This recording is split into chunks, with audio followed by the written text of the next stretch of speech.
Hi, this is Tad Stevens, and welcome to my 7-figure affiliate marketing checklist video walkthrough. It's short, quick, helpful videos to make sure you're doing the things you should be doing and not doing the things you should not be doing when it comes to your affiliate marketing. Stick around to the end of this video, and I'll show you the best affiliate marketing deal I have found anywhere. Here we go. 7-figure affiliate marketing checklist number 5, funnels and automation. One I love talking about and telling people don't do right off the bat.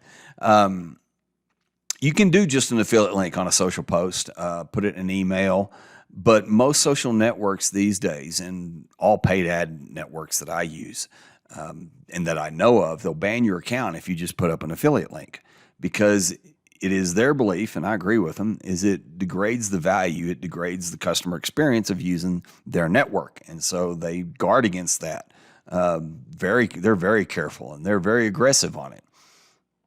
But you can still do it, or you can still use these networks for affiliate offers. You just don't put the affiliate link out there. So what you do to deal with it is you create a landing page to send traffic to from the ad, where you can offer your lead magnet, like this checklist, collect their email address, and then when they get to the thank you page after entering in their email address, that's where you can put an offer in front of them. You can also put that offer in follow-up emails from the autoresponder that you're going to set up that collects their email address. So this is why you need all the 4 parts below. I've got above in the checklist, but the 4 parts are below. And keep it super simple to start. That's my version of the KISS principle, K-I-S-S. Keep it super simple. And starting out, most affiliate marketers will need these 4 things. They'll need a landing page with an opt-in form to capture their email address. They'll need an autoresponder to collect those emails and to send in or to send out emails after you collect their email address. You'll need a lead magnet to give them something, to trade them something for them giving you their email address. And then you need a thank you page where you can put an offer, where you can just say thank you and direct them to a membership area, things like that. There's just different different systems that provide these. The one I use is an all-in-one system called Simplero that you can go look at er1.fund/Simplero. It's probably a little more than most people starting out need. In fact, if you're just starting out, I wouldn't suggest it because it's a little bit more complex and there's a little bit of a learning curve to it. But once you get to where you're comfortable, I mean, it's got automation, it's got a lot of different things. In fact, feel free to ping me or message me, and I'll be happy to show you around a little bit on it. I think it's great. Then there's straight up page builders, which can also be all-in-ones, like Clickfunnels, which is a page builder, but it's also an all-in-one. It's got a membership area, an autoresponder, an affiliate management system, things like that. There's LeadPages, which I haven't used in years, but when I did, it was really good, really simple to use, straight up one of the easiest platforms to get landing pages and thank you pages up. There's Wix, if you want to go a little more. It's to do it yourself. You can start off for free. In fact, I usually suggest people when they're first starting off use Wix because it is for free and they can play around with it and get used to it and get used to building landing pages and stuff. And then you can go WordPress, which you need a domain, you need a hosting company. Then you install WordPress, which all that's pretty straightforward these days. But then you got to have a theme, you got to have plugins.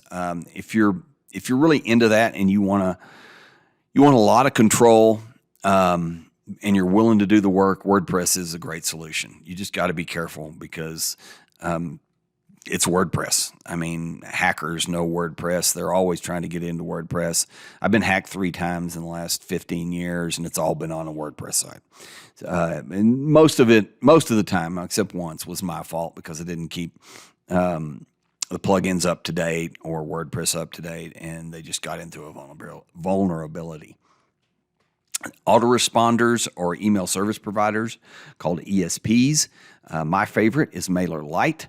A lot of people use MailChimp. I don't like MailChimp. I think they're too restrictive on how many and what kind of emails you can send out, things like that. MailerLite, you can start off with an account, a free account that lets you have up to 1,000 contacts, and it's got automation and a lot of add-ons. And I think it's a really well laid out, simple system.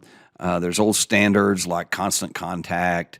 Then one that I've run across recently called Sendinblue. Don't have any experience with them, but from what I've seen, I really like them. As I said, I don't really like MailChimp. Also don't like ActiveCampaign. ActiveCampaign was really big. It still is really big. I've just seen a lot of press about them that makes me think that there's better solutions out there. So look at these three. Again, if you're just starting out, I'd suggest go with MailerLite. I think it's a great solution.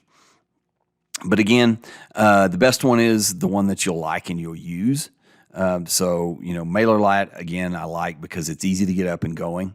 And as I've said for a long, long time and heard somewhere years and years ago, 80% out the door is better than 100% on your desk. I hope that was helpful. Please like and comment below. We answer all of them.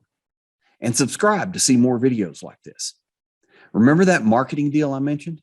Check it out by clicking the link below or go to er1.fun/7figures. That's er1.fun/7figures.